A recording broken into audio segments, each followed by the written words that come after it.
right, let's talk about smooth muscle. So, smooth muscle is an involuntary muscle group, meaning you cannot actively control it, and it is also what we refer to as non striated. Skeletal muscle is typically referred to as striated, since when you look at it under a microscope, it looks very striped. And we'll actually get into why it looks striped when we get into the mechanism of contraction. Now, smooth muscle, when we look at it under a microscope, does not have a very striped appearance at all. In fact, it looks very, very pale in comparison to the other two muscle tissues. And you can absolutely be forgiven for thinking that it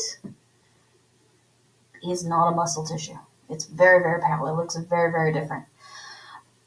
It is also the least responsive tissue. It is really going to respond to one or two triggers.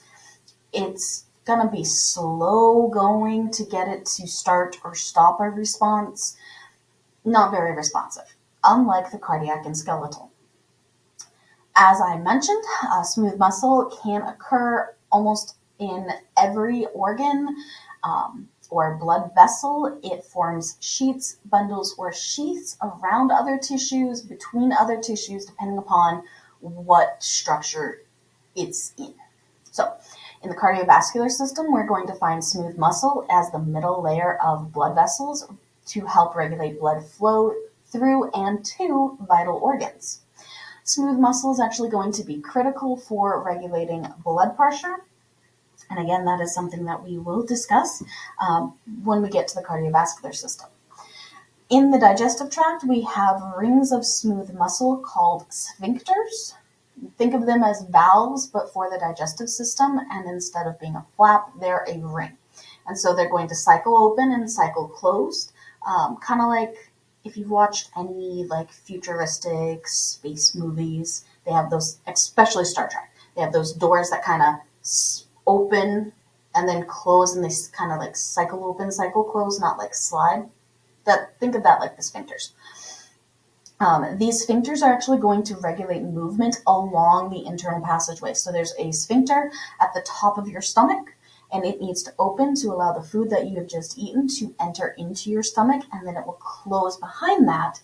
And it will close behind that to prevent stomach acid from coming back up into your esophagus. I'm getting a smidge ahead of myself on this one, but that's okay. This is if you have a malfunctioning,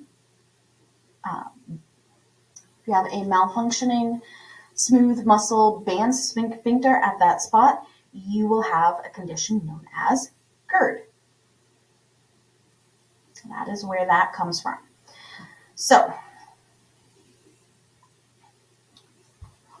that's one band. We have another band at the end of the stomach, and that's going to control the digested, mixed with hydrochloric acid ball of food that you were trying to digest. It will control the rate at which that enters the small intestine, and so on down the line.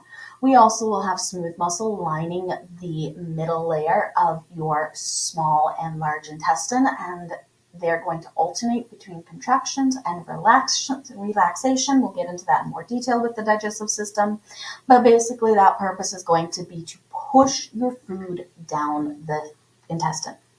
For those of you who have any GI issues, especially chronic GI issues, you know when that speeds up. You get that feeling in your abdomen that's like, okay, that just sped up. Sometimes you get a noise with that, and that's your warning to find the nearest restroom. Those with lactose sensitivities, you know what I'm talking about. Where else do we find smooth muscle? Integumentary system. We mentioned this one in passing. It's going to help regulate blood flow to the superficial dermis and be involved with piloerection.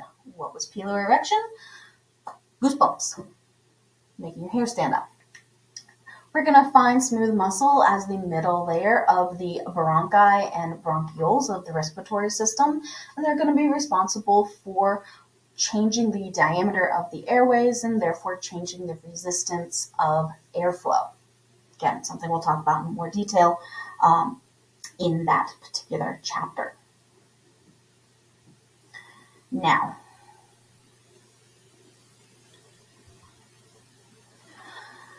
where else do we find smooth muscle? Urinary system. The urinary system, again, is going to have some sphincters involved here to regulate the passage of urine. We're also going to have smooth muscle as the middle layer of the bladder, and contractions of that smooth layer are going to enable urine to move in and out of the urinary bladder. We'll find smooth muscle in the reproductive system. In males, it's going to be found along the vessels of the reproductive system, taking the sperm from the testes to the urethra. This will also be lining the vessels and the glands that secrete non-cellular components, so the fluid component of semen, and is going to actually be what's involved with the erection and the ejaculation of the penis and of said sperm. So we'll talk about that more in the reproductive system. In females, it's going to be the middle layer of the fallopian tube and of the uterus, assisting in the movement of the egg down the fallopian tube and actually the sperm up to the fallopian tube. Middle layer of the uterus, that's going to be involved with labor and contractions. And this is what it looks like. This is actually a little bit more pigmented than we typically see it for a microscope slide of the smooth muscle. But smooth muscles are going to be extraordinarily small. They're about 5 to 10 micrometers in diameter and about 30 to 200 in length. Unlike our skeletal muscle, they are going to be uninucleated, meaning they're going to have one typically centrally located nucleus. Our skeletal muscle fibers are multinucleated, and you're going to find nuclei along the entire length of the muscle cell, and they're going to typically be on the edges. Again, you don't really see any striations here. They're not going to have something known as T-tubules, which is something we'll talk about when we talk about contractions, and we're really not going to have any sarcoplasmic reticulum in these either. Why is that important? We'll get into it with contractions.